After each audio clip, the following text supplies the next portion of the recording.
DK Shivakumar ಪರ ಒಕ್ಕಲಿಗ ಸಂಘದ batting. DK Shivakumar ಅವರನ್ನ ಸಿಎಂ ಮಾಡಲೇಬೇಕು. ಒಕ್ಕಲಿಗ ಸಂಘದ ಮಾಜಿ ಅಧ್ಯಕ್ಷ ಕೆಂಚಪ್ಪ ಗೌಡ ಹೇಳಿಕೆ ನೀಡಿದ್ದಾರೆ. ಡಿಕೆ ಶಿವಕುಮಾರ್ ಪರವಾಗಿ ಈಗಾಗಲೇ ಮಾತನಾಡ್ತಾ ಇದ್ದಾರೆ ನೋಡಿ. ಒಕ್ಕಲಿಗರ ಸಂಘದ ಮಾಜಿ ಅಧ್ಯಕ್ಷ ಕೆಂಚಪ್ಪ ಗೌಡ ಅವರು ಹೇಳಿಕೆಯನ್ನ ನೀಡಿದ್ದಾರೆ. ಒಕ್ಕಲಿಗ ನಾಯಕರಿಗೆ ಅನ್ಯಾಯವಾಗಲಿಕ್ಕೆ ಬಿಡೋದಿಲ್ಲ. ನಮ್ಮ ಜನಾಂಗಕ್ಕೆ ಅನ್ಯಾಯ ಆದ್ರೆ ಸಹಿಸೋದಿಲ್ಲ. ನಮ್ಮ ನಾಯಕರಿಗೆ ಅನ್ಯಾಯವಾದ್ರೆ ಕೈ ಕಟ್ಟಿ ಕೂರಲ್ಲ. ಡಿಸಿಎಂ ಡಿಕೆಶಿ ಅವರನ್ನ ಮುಖ್ಯಮಂತ್ರಿ ಮಾಡಲೇಬೇಕು. ಕೆಪಿಸಿಸಿ ಅಧ್ಯಕ್ಷರಾಗಿ ಡಿಕೆಶಿ ಪಕ್ಷಕ್ಕಾಗಿ ದುಡಿದಿದ್ದಾರೆ. ಪಕ್ಷವನ್ನ ಅಧಿಕಾರಕ್ಕೆ ತರಲು ಸಾಕಷ್ಟು ಶ್ರಮವನ್ನ ಕೂಡ ವಹಿಸಿದ್ದಾರೆ. ಎರಡನೇ ಅವಧಿಗೆ ಸಿಎಂ ಸ್ಥಾನ ಸಿಗಬಹುದು ಅಂತ ಹೇಳಿ ಸುಮ್ಮನಿತ್ತು. ಒಕ್ಕಲಿಗ ನಾಯಕರಿಗೆ ಅನ್ಯಾಯವಾಗಲು ನಾವು ಬಿಡೋದಿಲ್ಲ. ಒಕ್ಕಲಿಗರ ಸಂಘದ ಮಾಜಿ ಅಧ್ಯಕ್ಷ ಕೆಂಚಪ್ಪ ಗೌಡ ಹೇಳಿಕೆ ಕೊಟ್ಟಿದ್ದಾರೆ ನೋಡಿ. ಒಕ್ಕಲಿಗ ನಾಯಕರಿಗೆ ಅನ್ಯಾಯವಾಗಲಿಕ್ಕೆ ನಾವು ಬಿಡೋದಿಲ್ಲ.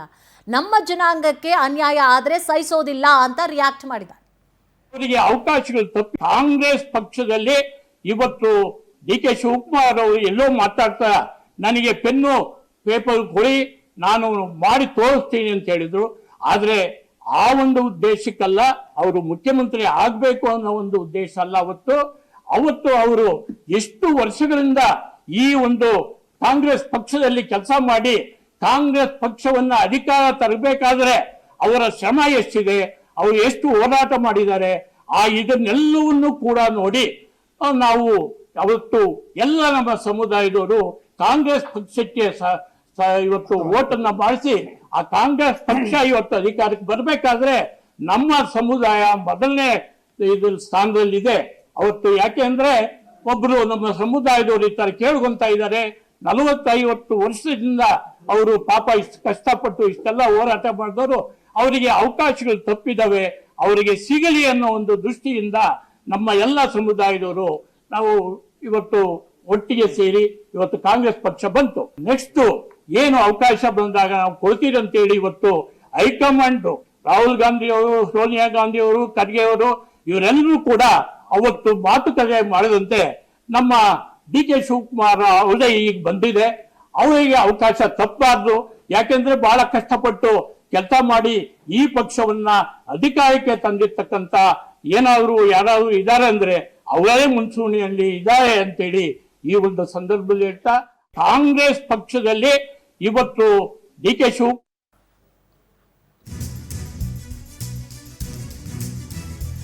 ರಾಜ್ಯದ ಜನರು ಅವರ ಕೈಗೆ ಪೆನ್ನು ಪೇಪರ್ ಕೊಟ್ಟಿದ್ದಾರೆ. ಕಳೆದ ಚುನಾವಣೆಯಲ್ಲಿ ಡಿಕೆ ಶಿವಕುಮಾರ್ ಕೇಳಿದ್ರು, ನನ್ನ ಕೈಗೆ ಪೆನ್ನು ಪೇಪರ್ ಕೊಡಿ ಅಂತ ಹೇಳಿ ಡಿಕೆಶಿ ಅವರು ಹೇಳಿದ್ರು.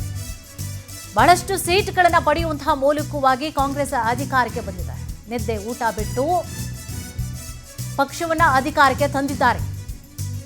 ಕಾಂಗ್ರೆಸ್ ಅಧಿಕಾರಕ್ಕೆ ಬರಲು ಡಿಕೆ ಶಿವಕುಮಾರ್ ಅವರು ಶ್ರಮಿಸಿದ್ದಾರೆ. ಒಕ್ಕಲಿಗರ ಸಂಘದ ಅಧ್ಯಕ್ಷ ಶ್ರೀನಿವಾಸ್ ಅವರು ಈ ರೀತಿಯಾಗಿ ಹೇಳಿಕೆ ನೀಡಿದ್ದಾರೆ.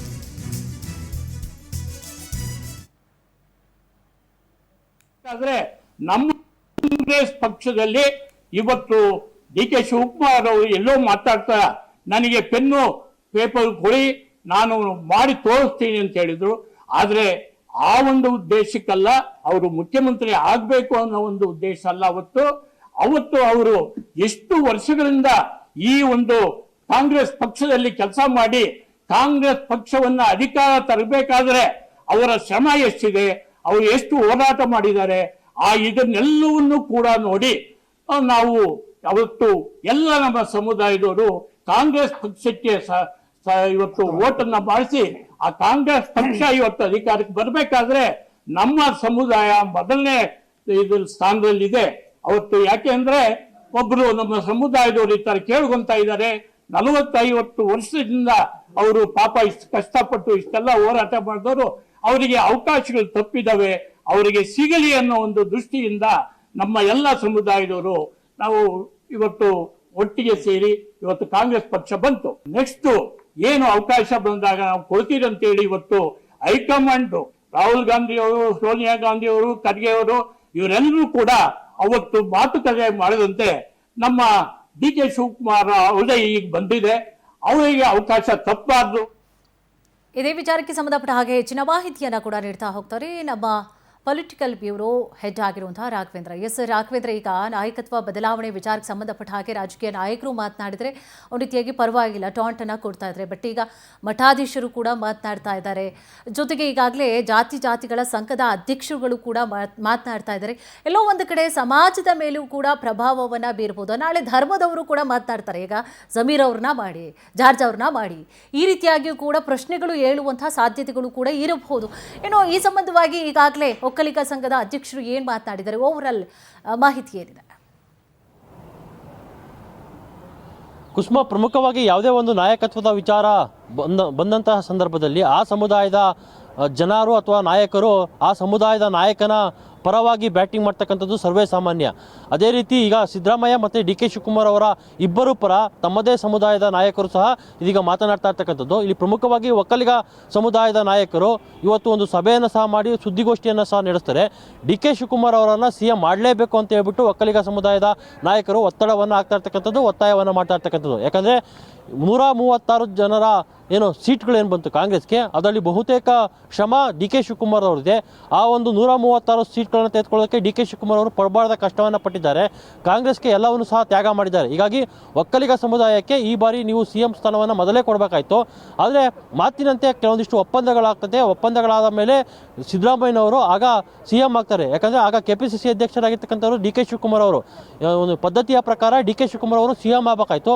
ಆದರೆ ಸಿದ್ದರಾಮಯ್ಯನವ್ರನ್ನ CM ಮಾಡ್ತಾರೆ. ಹೀಗಾಗಿ ಒಂದು ಒಪ್ಪಂದ ಆಗುತ್ತೆ. ಆ ಒಪ್ಪಂದದಂತೆ ಸಿದ್ದರಾಮಯ್ಯನವರು ಮಾತನ್ನು ತಪ್ಪಾಡ್ದು ಕೂಡಲೇ ಡಿ ಕೆ ಶಿವಕುಮಾರ್ ಅವರಿಗೆ ಅಧಿಕಾರವನ್ನು ಹಸ್ತಾಂತರಿಸಬೇಕು ಅಂತ ಹೇಳ್ಬಿಟ್ಟು ಒತ್ತಡವನ್ನು ಈಗ ಒಕ್ಕಲಿಗ ಸಮುದಾಯದ ನಾಯಕರು ಸಹ ಆಗ್ತಾ ಇರ್ತಕ್ಕಂಥದ್ದು. ಯಾಕಂದರೆ ಯಾವುದೇ ಒಂದು ಸಮುದಾಯ ತಮ್ಮ ಸಮುದಾಯದ ನಾಯಕನನ್ನು ಬೆಳೆಸೋದಕ್ಕೆ ಮುಂದಾಗಿರ್ತಕ್ಕಂಥದ್ದು ಸರ್ವೇ ಸಾಮಾನ್ಯ. ಈಗ ಲಿಂಗಾಯತ ಸಮುದಾಯ ಆಗಿರ್ಬೋದು, ಕುರುಬ ಸಮುದಾಯ ಆಗಿರ್ಬೋದು, ಒಕ್ಕಲಿಗ ಸಮುದಾಯ ಆಗಿರ್ಬೋದು, ಇನ್ನು ಬೇರೆ ಬೇರೆ ಕಮ್ಯುನಿಟಿಗಳು ಸಹ ಈ ರೀತಿ ತಮ್ಮ ಸಮುದಾಯದ ನಾಯಕರನ್ನು ಬೆಳೆಸೋದಕ್ಕೆ ಒಂದು ಸಾಕಷ್ಟು ಒತ್ತಡವನ್ನು ಹಾಕೋದು ಸರ್ವೇ ಸಾಮಾನ್ಯ. ಅದರಲ್ಲೂ ಪ್ರಮುಖವಾಗಿ ಈಗ ಡಿ ಕೆ ಶಿವಕುಮಾರ್ ಮತ್ತು ಸಿದ್ದರಾಮಯ್ಯನವರ ನಡುವೆ ನಡೀತಾ ಇರ್ತಕ್ಕಂಥ ಈ ಕುರ್ಚಿ ಫೈಟ್ ಏನಿದೆ, ಇದೀಗ ನೇರವಾಗಿ ಸ್ವಾಮೀಜಿಗಳು ಸಹ ಎಂಟ್ರಿ ಆಗಿದ್ದಾರೆ.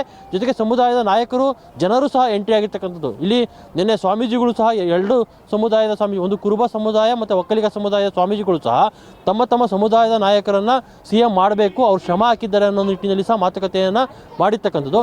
ಅದೇ ರೀತಿ ಇವತ್ತು ಸಮುದಾಯದ ನಾಯಕರು, ಮುಖಂಡರುಗಳು ಸಭೆ ಸೇರಿ ಈ ಒಂದು ಒಕ್ಕಲಿನ ಮನವಿಯನ್ನು ಮಾಡೋದಕ್ಕೆ ಮುಂದಾಗಿದ್ದಾರೆ. ಒಂದು ಪಕ್ಷ ಡಿ ಕೆ ಶಿವಕುಮಾರ್ ಅವರನ್ನ CM ಮಾಡಲಿಲ್ಲ ಅಂದರೆ ಮುಂದೆ ರಾಜ್ಯದಲ್ಲಿ ದೊಡ್ಡ ಮಟ್ಟದ ಹೋರಾಟವನ್ನು ನಾವು ಮಾಡ್ತೀವಿ, ಕಾಂಗ್ರೆಸ್ಗೆ ನಾವು ವೋಟ್ ಹಾಕಿದ್ದೆ, ಡಿ ಕೆ ಶಿವಕುಮಾರ್ ಅವರು CM ಆಗಲಿ ಅಂತ ಹೇಳ್ಬಿಟ್ಟು ಒಕ್ಕಲಿಗ ಸಮುದಾಯದ ನಾಯಕರು ಹೇಳಿರ್ತಕ್ಕಂಥದ್ದು.